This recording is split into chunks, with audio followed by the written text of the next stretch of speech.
di nuyu aussi jàngalekat yëpp nga xam ne dañuy suivre li nga xam ne mooy Walfadjri. toutes les émissions ñoom dañ koy suivre. wax ni aussi dama am mbégte aussi àndoon ak madame la présidente de la convention nationale des femmes du syndicat. muy Roxi Daba Mbodj donte gisu leen ko sur le plateau. mais moom laa àndal.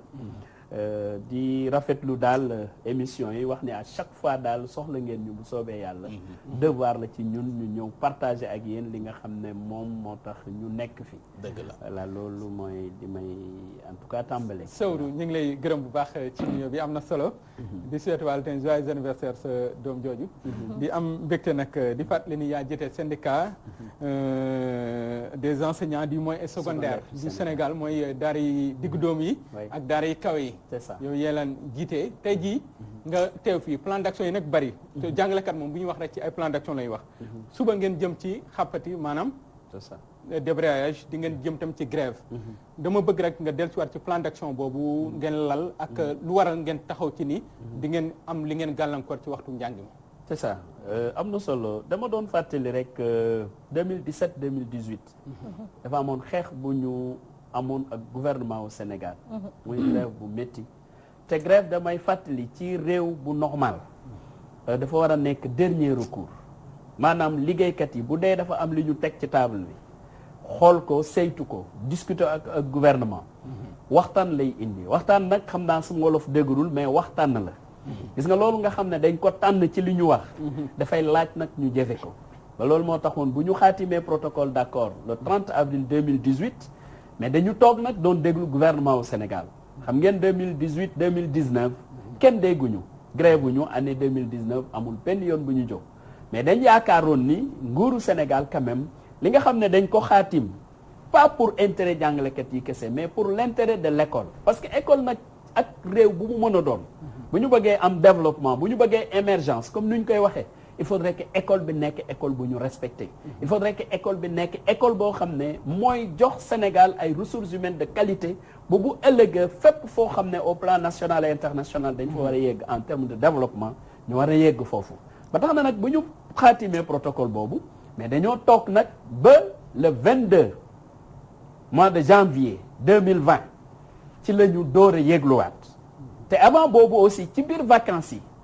nga xam ne dara xewagul commencé woon nañ di artu gouvernement au Sénégal ne ko protocole bii nga xam ne dañ ko xaatim muy njëriñ ci l'école dañoo bëggoon ñu jëmmal ko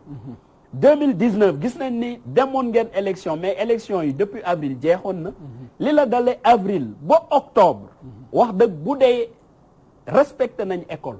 gëm l'école waroon na am lu ñu def mais dañ constaté daal wax ji moo gën a bëri jëf ji ba tax na le 22 janvier ñu commencé yëglu def débrayage 10 heures le lendemain 23 jeudi ñu def grève def doxu yëglu à Dakar alors loolu bu ñu ko defee gouvernement bi woo nañu ci samedi bi 25 mais bu ñu toogee ak gouvernement bi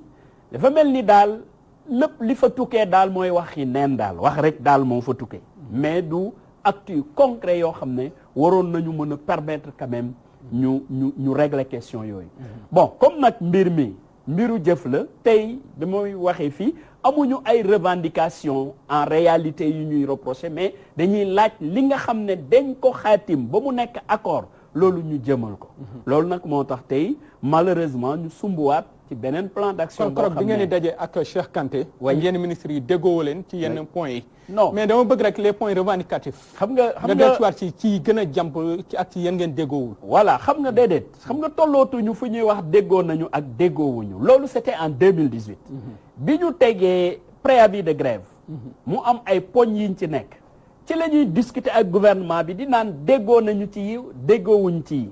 bu ñu demee nag ba yooyu jeex moment bu ñuy signer protocole d'accord protocole bi day jël li nga xam ne d'accord nañ kook ñoom ñun ñëpp d'accord nañ ci kon loolu nekkatul revendication acquis la bu tegee sur la table kon acquis boobu nag la ñu bëgg gouvernement bi jéemale ko mu concrétiser ko kon nekkatuñu fu ñuy tasee gouvernement bi di naan déggoo nañu fi déggoowuñu fi kon déggoo bi moom am na li ci des moom mooy que ñu jëfe ko mu ngi mel ni ma jóge sama kër rek ne sama doom mu am yu ma laaj dal godaas wala ballon wala leneen ma ne ko bu may ñibbi bu ma wàccee bay ñibbi si dinaa la indil ballon bi bu beneen fin du mois naa la jëndal lii mais loolu kay bu ma ñëwee déggoo la bu ma ñëwee kay loolu ma wax noonu dama ko war a indi amul leneen donc foofu lañ ci toll woon ba tax na ci protocole boobu moo jox la ay poñ boo jëlee tey li jëm ci professeur yi génne CNEPS bu Thiès ñu nekkoon maître d'éducation physique dañ ni comme dañ nekk dans le paquet bëgg qualité dans le système ñooñu dañu bëgg ñu yokk seen niveau mu dem niveau bac bu ñu demee niveau bac ñu jël un décret créer le corps des PCMG en EPS parce que ñoom rek ñoo nekk maître d'éducation physique ci lycée yi ak collège yi alors que ñi des yëpp ay professeur lañ kon nañuy yokk seen niveau loolu nguur gi ne ñu d'accord na loolu ngeen wax dëgg la ñu bind ko mais loolu pour ñu def ko il faut que ñoom ñu jël décret ba pare ñu nekkoon dans cette situation là ñu jox leen formation bu leen di mën a permettre ñu yegg foofu mais loolu buñ ko waxee ba léegi même décret bi pour ñu génne ko ci wax lañ ci toll gis ngeen ñooñu def nañ fi doxu ñaxtu def fi grève de la faim def lu nekk te taxul ñu mais am na fu nguur gi def benn point mais bu def mel ne amoo leen satisfaction mooy ci avancement yi loolu lan mooy indi blocage bi ci avancement yi pourtant am na li ngeen doon laaj ci xaalis. waaw dama bëggoon tënk point yi. nga xam ne non c'est bien mais il faut que tamit ñu. anticiper ci yenn questions c'est-à-dire ci avancement yi dafa am benn situation bu fa nekk. tey booy liggéey. ñu ne la dafa am commission d'avancement. commission d'avancement bi par exemple ñu ngi ko tenir en 2016. yow ñu ne la yow avancé nga grade léegi. mais avancement boobu balaa nga koy yëg ci biir sa biir salaire. mën nañ dem ba 2018 wala 2020 loolu bu amee dafa am rappel bi nga xam ne nguur gi daf ko warloo ak yow parce que sa avancement donte dugg na sa salaire à partir de 2020 mais yow yaa ngi avancé 2016 alors loolu nag nguur gi bu ko tegee mën na la wax ni lépp luñ la waroon fay mu ngi nekk supposons 2,5 millions mais boo xoolee ci bulletin de salaire bi li ngay fayeeku c'est à peine 1,1 million à peu près ñu ne la parce que montant bi li ci ëpp yëpp mais impôt moo ko jël ñu ne mais impôt boobu li tax mu gën a diis ci ñoom mooy que avancement bi maa ngi ko am en 2016 nguur gi moo ko teyee ba 2020 amuma ci benn responsabilité mu ne ma nag ci 2020 boobu laa lay dagg ñeenti année d'impôt sur le même montant loolu moo indi jafe-jafe te pourtant code général des impôts bu 2013 dafa waxoon un allègement du fardeau fiscal pour les travailleurs ñu bokkul ak entreprise yi ba pare mu wax équité fiscale te loolu aussi xawma lu am la wala lu amul parce que man vérifié wu ma ko mais ñëpp déggoon nañ fi député ñaata lay fay impôt jàngalekat bi nga xam ne député bi mën na ko fay 10 fois ñaata lay fay impôt donc situation impôt yooyu dafa posé wu même bu dee état bi respecté na accord bi nga xam ne moo yokk indemnité logement bi mais jàngalekat yëpp ñu ci bëri dañ lay wax ni li ñuy joxe ci loxo ndeyjoor dañ ko retirer ci loxo càmmoñ parce que impôt yooyu moo indi loolu nga xool tey système de rémunération globalement mais njiitu réew mi moo toog ak ñun parce que loolu aussi c'est la vérité moo taxaw ne ñu yéen a wax dëgg gis nga système u payoor yi fonction publique normalul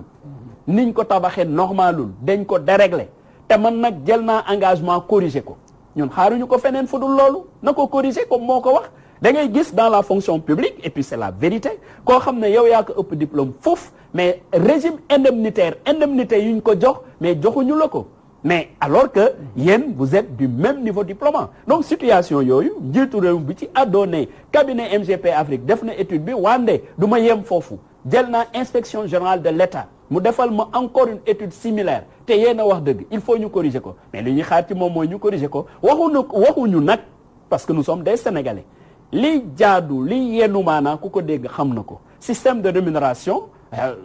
c'est ma compréhension des choses du loo xam ne da ngay xëy rek suba dindi ko déedéet mun na jël processus ñu xool période bi lii la ñuy def période bi lii la ñuy def bu ñu corriger ko parce que de toute façon une injustice kenn amul droit bàyyi ko mu continuer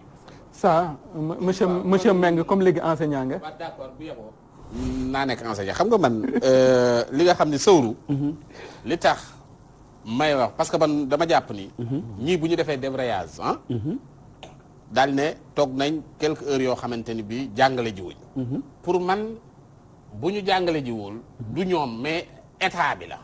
parce que bu état bi defoon li mu war a def ñii duñu def kii comprendre moo tax bu ñu naan enseignants yi téye nañ seen loxo pour man dama naan enseignants yi état bi moo téye seen loxo parce que lii ñu def ni lii lañ mën a def pour la ñu signé woon ñu mën xam nga réew moo xam dem na ba signature amatul valeur loolu lu dangereux la mais c'est ça c'est que pour man ci yooyu la journalistes yi war a ñëw. mais justement parce que tey bu ñu ñëwee. ñii li ñuy kaas mooy lu ñu xaatim la ba pare. état bi war koo doxalu ko. transporteurs yi nga fi invité barki démb lu ñuy wax. lu état xaatim ak ñoom ba pare la. defu ko médecins yi lu ñuy wax même chose moom moo fi nekk c'est que tamit il faut que réew mi. ñu delluwaat pour état bi li nga xam ni moom lay xaatim ak nit ñi. mu koy appliquer mu koy respecter. donc ba noppi nag li gën a garaaw mooy nag. mu ñu bëgg a jaxase enseignants yi. ak askan wi c'est que askan wi il faut que ñu yeewu. c'est ça daal di xam ne mbir mi du jàngalekat yi. parce que ñu ngi naan jàngalekat yi dañuy kaas ak jàngalekat yi la fi nekkoon daaw jéeg ak daawaat jéeg la waraloon grève yi ba léegi moo ko waral. non c'est ça. non comme amoo question. non ba léegi moo ko waral non c'est que am na yoo xam ne aw ma ci dara lu ma ci laaj. lu dul wax état bi mu jéem a respecter ay engagement am loolu laa am lu ma ci wax. léegi moom sax sama question ak moom. sama question dafa ñëw ci dafa laal boobu. yéen bu ñu doon def tey un état actuel des lieux. état lieux yi. actuellement seen accord ak état. lan la ba ngeen di dem chaque jour grève lan moo leen métti au fait li mu wax ni du ko def. ba pare moom deful. ngeen ni waat da ngeen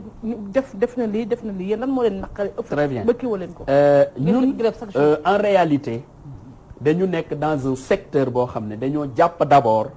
que dañu war a rester dans ce secteur. parce que li ñu gis mooy depuis des années ñu bëri mën nañ commencer nekk jàngalekat mais au finish dañuy quitter dem feneen. te dañ jàpp ni njàng ak njàngale moom moo yore réew. moom mooy doxal réew. kon jàng ak njàngale dañ ko war a fulaal faydaal ko. ñu ne ñun non seulement dañuy rester dans le secteur mais du ñu yem rek ci rester mais il faut ñu créer les conditions qui permettent à ce que secteur bi nekk secteur bu normal. loolu moo tax ñu ne tey xam nga mbir mi malheureusement ci presse bi. à chaque fois bu ñu tegee ay ñaxtu liñ ciy gis rek mooy li am incidence financière damay jox un exemple mais tey boo jëlee suñu l'école yi ñu ne nuñ ko doon gérer dafa war a changer parce que proviseur bi principal bi directeur d'école bi mosul jot formation en gestion des ressources humaines et pourtant il gère des ressources humaines les proviseurs mais c'est des administrateurs de crédit parce que dafa am budget mu ñu toog ci seen loxo. pourtant mosuñu ko jàng fenn dañ génne classe rek professeur nga léegi gagné nga poste ñu def le proviseur ñu ne nguuru Sénégal. dafa jot nag bu ñu bëggee am une autre gestion des écoles. ñu former ñooñu ñu am diplôme gestion des ressources humaines. am diplôme gestion financière am diplôme gestion administrative. te pourtant la FASTEF ak. école université Saint-Louis ñoom am nañ module de formation yi am nañ les diplômes te loolu accord la bu nguur bi d'accord ak ñu mais depuis lors defuñu ko nga gis aussi beneen aspect passerelle professionnelle mais man mën naa commencer di jàngale ak sama niveau bac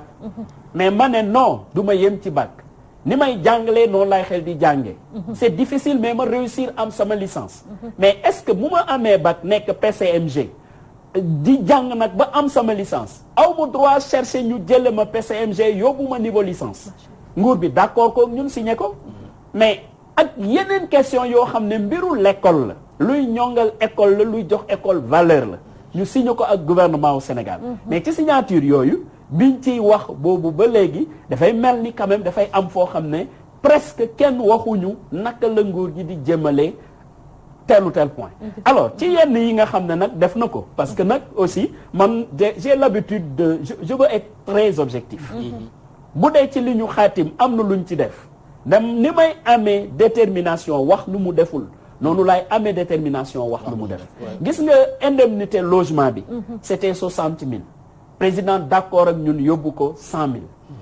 bi mu ko waxee nangul nañ ko aussi ne en attendant nga corriger système de rémunération boobu nga wax d'accord nañu loolu donte gis nañ ñi nga xam ne ñoom la ñu tollool diplôme liñ leen di jox indemnité logement moo ëpp fuuf lu ñuy jox jàngalekat yi et pourtant jàngalekat ci moom la indemnité de logement yeeyoo parce que li muy def école normalement këram la ko war a njëkkee fa la ko war a defaree ba mu baax mais loolu nguur gi ci 40 millions yi mu waxoon yokk ko yokk na ko donte nag yokk boobu aussi amaat nañ loo xam ne neexuñu parce que impôts yi mais kenn koo xam ne dafa am salaire am fin du mois mu ne état wam ki koy employé ne ko fin du mois bii de dama yokk sa salaire moom mu yegg si salaire gis sax salaire am dafa fas wàññeeku y a un problème muy système imposition boobu dafa poser problème beneen passerelle boobu ma doon wax aussi nguur gi dafa mel nii bu mu xaati may ak ñun rek d'accord ko daal di def concours bi benn yoon alors que concours bi c'est annuel foofu nag aussi nañ ko wax pour la vérité ministère de l'éducation amu ci responsabilité ki ci am responsabilité c'est l'enseignement supérieur parce que depuis avril le ministère de l'éducation jox ñu communiqué nee ñu concours bi day am quota yaa ngi nii jox nañ ko enseignement supérieur mais enseignement supérieur moo deful loolu te li ci gën a garaaw ci loolu pour l'enseignement supérieur mais mooy que am na tey ay professeurs de philosophie yoo xam ne amuñu woon le diplôme professionnel ñu yóbbu leen ñu leen di former ba ñooñu pare seen formation enseignement supérieur joxu leen diplôme parce que professeurs yi leen formé kenn fayu leen donc situation yooyu ñoo nekk dans le secteur de l'éducation mais ñu war ko régler. Aujourd'hui, est-ce que les syndicats d'enseignants sont assez solidaires pour ngeen combat bi ngeen di mën a ni mu mën a aboutir? Mais question très pertinente malheureusement c'est non. oui parce que day manqué da ngay gis des fois dañuy dafa manqué solidarité li ko indi mooy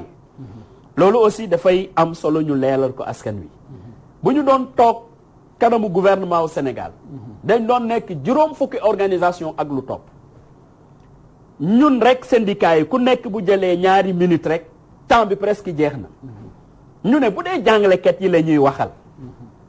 mais dafay jot nag ñu rationaliser table de négociation ñu ne jàngalekat yi comme autant de syndicats lañ dañ bëggoon ñu dem élection ñu xam ñaata la nit war a am pour mën a toog nag ci kanamu gouvernement bi parce que da ngay gis ku mel ni Moussa Diallo mu jógee këram rek daal di yore saakam fexe am récépissé ne dama yore syndicat ku convoqué nit convoqué ma gis nañ fi sax ay syndicats yoo xam ne secrétaire général bi jabar ji mooy trésorier syndical yooyu yëpp am na. non mais pour aller plus vite ngeen dem ci élection non non c'est-à-dire que on est non c'est-à-dire que doonoo nekk dans une émission non dina àggali mais dama bëgg mu aller plus vite da ngeen dem ci élection yéen ngeen génn nekk ci kaw. mais justement bi ñu waxee loolu bu bëggee wax toute la procédure. non bi ñu defee loolu. mais effectivement dafa war a leer. mais c'est mon invité je dois mun naa ko recadrer. je vous comprends pas. leeralal damay leeral. bi ñu tënkee bu ñu tënkee arrêté bi organiser tout. ñun ñëpp ñu d'accord ko. arrêté bi ne téeméeri jàngalekat yoo gis syndicat pour mu toog table de négociation war na ci am fukk 10%. ku ko amul ngir yàlla demal liggéeywaat. ba yeneen élection am nga ñëw mais loolu buñ ko defee ci nombre boobu ñu nekkoon yëpp juróom fukk ak lu teg mais juróomi rek ñoo am loolu oui y a que 5 syndicats qui ont 10 et plus. boo jëlee ci lycée yi ko établissement diggu doom yi lycée ak collège ñun ñoo fa génn jël premier syndicat boo jël téeméer boo jël ñun am nañ ci juróom fukk ak ñaar ak lu topp ñi topp ci ñun ñuy waa CUSAMS bu Ablaye Ndoye téeméer boo jël am nañ ci ñaar fukk ak ñett nga dem élémentaire Souleymane Diallo jiitu fa Abdou Fati tegu UDEN tegu si ak ñu jël nag le syndicat des arabisants parce que foofu dañ ni woon syndicat bu njëkk rek ñu jël ko li ko def 7 nag mooy syndicat des inspecteurs ñooñu ñu nekk G7 mais loolu bu mu amee normalement ñun ñooy wax ci turu jàngalekat yi ñeneen ñi nag dañ gis ni ñoom il faut aussi ñu yëngatu soit ñëw télé ñëw rajo def mot d'ordre mais le terrain xam nañ. mais yow ñoom Dambodj ngay wax. bu déggee indi ngay waxee waa G20. oui mais pourtant ñoom am nañu au moins humilité. bi ngeen mujjee daje ak gouvernement bi. ñoom lancé un appel dans les médias pour vous dire que. pare nan pour ngeen ànd. bokk xeex bi. mais bi ma la déggee yow nga tontu. da nga teg condition. mooy nanu bind pour jaar dans les procédures pour. non lii alors que kon ànd boobu pare yaa ko yombalul. non je vous rectifie. oui. d'abord dañuy wax ni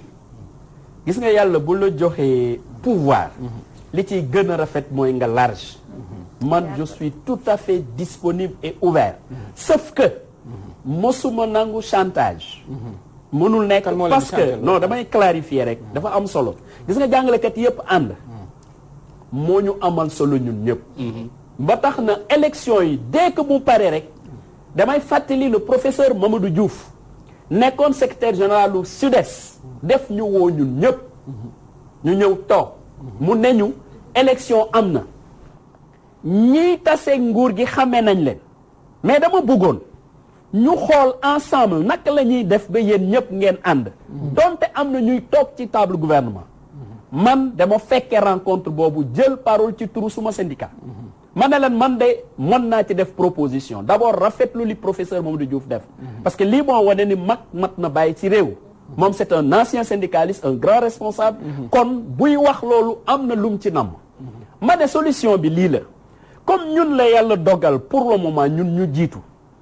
bu ñu waree tase nguuru Sénégal nañu toog ñun ñëpp waxtaan bu ñu waxtaanee ba tànn lenn ci loolu ñu waxtaanee ñun ñi nga xam ne ñooy toog ci kanamu gouvernement loolu la ñuy yóbbu bu ñu jógee rencontre ak gouvernement nañu am générosité ak disponibilité d'esprit bu ñuy permettre que ñun ñëpp ñu woowaat ñëpp ne leen lii la ñu jëlee ci gouvernement bi ku nekk joxe appréciation mais loolu bu ma ko waxee ñooñu def appel boobu ñoo ma njëkk a wax ni mais SGSN bu dee ñun suñuy préoccupation dañ leen koy jox ngeen yóbbul ñu ko kanamu gouvernement jarutul ñuy def syndicaliste yi alors que ñoom xam nañ mais de par les textes mënutuñu toog kanamu gouvernement pare ngeen pour ànd mais gis nga ànd boobu dama ni déjà jàngalekat yi wane nañ ni ànd nañu xam nga sawru di wax te nekk responsable bokkul ak la réalité quelque part de la base parce que nag mot d'ordre nan la ñuy xamee ndax nit ñi ànd nañ buñ ko décréter ñooñu nga wax noonu te ma respecté leen bu baax a baax nag mais bu ñu décréter xam nañ est-ce que l'école am na problème wala amul le G7 bu mu décréter mais dans le gouvernement bi les chiffres moo tax jàngalekat yi ñoom laa gën di waxal que les responsables gis nga li nga xam ne moom la ñuy xeex pour l'école sénégalaise képp koo xam ne tu es un acteur de l'école sénégalaise yaa ngi ci biir parce que aussi dafa am particularité benn gis nga syndicat lu mu am ak bu mu mën a doon dans l'enseignement jàngalekat yépp a ko bokk amul ni sawru moom am na ko syndicat moo koy jël wala militant ñoo ko bokk déedéet lu ñu xaatim liñ ci concrétiser bu duggee sama salaire dugg salaire u Damboj dugg salaire u keneen loolu mais Sowru on avance un peu par rapport ak actualité tey jii yaa ngi wax ci acteur de l'école maanaam mooy jàngalekat yi oui mooy jamono yi gis nañ ay élèves di so ay élèves non on m'a dit 4 minutes c'est ça voilà ci acteurs yi nekk ci école bi c'est ça ay élèves di leen duma wala ñuy jote est-ce que nekkul ni jàngalekat moo wàcc àndam wala bu lii bu kii di def ak waxambaane bu ko yabee ca doxin wala est-ce que nekkul ni ci yéen la yenn yablu ba ku leen jot yab leen loolu am na ci lu ma ci d'accord ci ni nga ko waxee noonu xam nga lii xew nii amoon na jamono yu yàgg am benn grand penseur Platon mu waxoon ko kon gis-gis la bu yegg si tey ma rappeler aussi lii xew nii ci temps yi Sénégal fépp la xew dans le monde gis nañ France benn élève bu jël pistolet ne enseignant bi dindi ma ci liste absence yi nga def kon c'est des phénomènes de société maintenant ñun en tant que Sénégalais suñu situation nag war nañ ko mën a régler parce que jàngalekat bi dama jàpp ni am na responsabilité boo xam ne bu nga ko doon incarner ci classe bi am na fenn foo xam ne élève du fa yegg ak moom loolu c'est la vérité xam nga ci jàngalekat yi comme ci journalistes yi comme ci médecins yi malheureusement ñëpp amuñu kilifteef ñëpp amuñu poigne bu leen mën a permettre ñu taxawee nenn ni loolu moom yàlla moo koy def wante nag dafay am lenn loo xam ne il faut ñu fàttali ko parents yi aussi am nañ ci responsabilité parce que man dama jàpp sama doom bu sañee génn sama kër dem feneen def fa lenn man mii ci éducation bi ma ko jox am na lu ci raté Sowru nga tëjaale foofu waaw wax ni rek en tout cas malheureusement li nga xam ne tey ñu ngi ko waaj a dundaat encore muy xeex ak gouvernement au Sénégal def di loo xam ne dañu ko imposer du lu ñu bëgg ma fàttali aussi jàngalekat yi ñu bëri ñu ngi soxla ñu am des plans très corsés muy grève bu dur dama leen di fàttali rek il faut ñu ànd ak rigueur ak sérénité aussi parce que système bi du système u état wala politicien ou autre c'est notre système à nous à partir de ce moment nañu fexe li nga xam ne moom la ñu xaatim ak nguuru Sénégal ñu obligé ko ñu respecté ko te ci tànk yooyu la ñu taxaw maintenant yeneen yi loo xam ne je peux appeler ça des crocs en jambe wala une désinformation tout ça na nit ñi taxaw fulla ak fayda déglu seeni responsable. merci. ñu ngi ak Sowru Sène bokk ci groupe 7 ah mooy G7 moom la ñuy wax G7 doon ko jiite syndicat des enseignants du moyen et secondaire di daara yu diggu doom yi ak yu kawe yi ci ñoom ñoo leen jiite ñu fas yéene jëm ëllëg ci xàppati ginnaaw ëllëg ñu jëm ci garaw bu yaatu boo xam ne dañ koy dajale di lay jaajëfal bu baax a baax di gërëm baax su ko ñu merci maa ngi leen di jaajëfal tamit di jaajëfal Sandiogou maintenant c'est notre partenaire madame merci beaucoup et vraiment merci ce fut un plaisir merci beaucoup Omar Boun Khatab Gueye ci li nga xam ne rek moo di lu ay di ñàmbat yaakaar naa damay wax ni que rafetati na te leer na naa ñu ci bopp nit ñi donc dañuy dem fi nga xam ne rek moom moo di régie daal di jël suñu tampon top 5 ñu ànd ci ki nga xam ne rek moom moo di Khalifa Sall Cissé ak mu dalal ki nga xam ne rek moom moo di ganam donc régie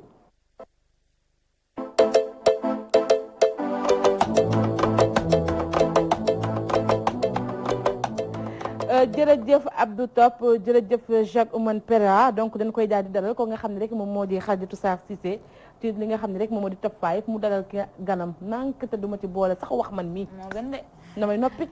téléspectateurs yi nga xamante ni yéen safoo di seetaan seen rubrique top 5 des séries télévisées tey nag top 5 dafa am invité bu mag ñu koy wax Mor Talla Gueye alias Doyen ñu gën ko xam ci artiste comédien présentateur en même temps animateur ñu koy may mu présenté wu Mor Talla ñu lay wax dalal ak jàmm ñu may la nga présenté wu. waaw ma ziar la. di la nuyu di la jox sa wàccuwaay. di nuyu également ki nga xam ni dama ko fay fekk muy sama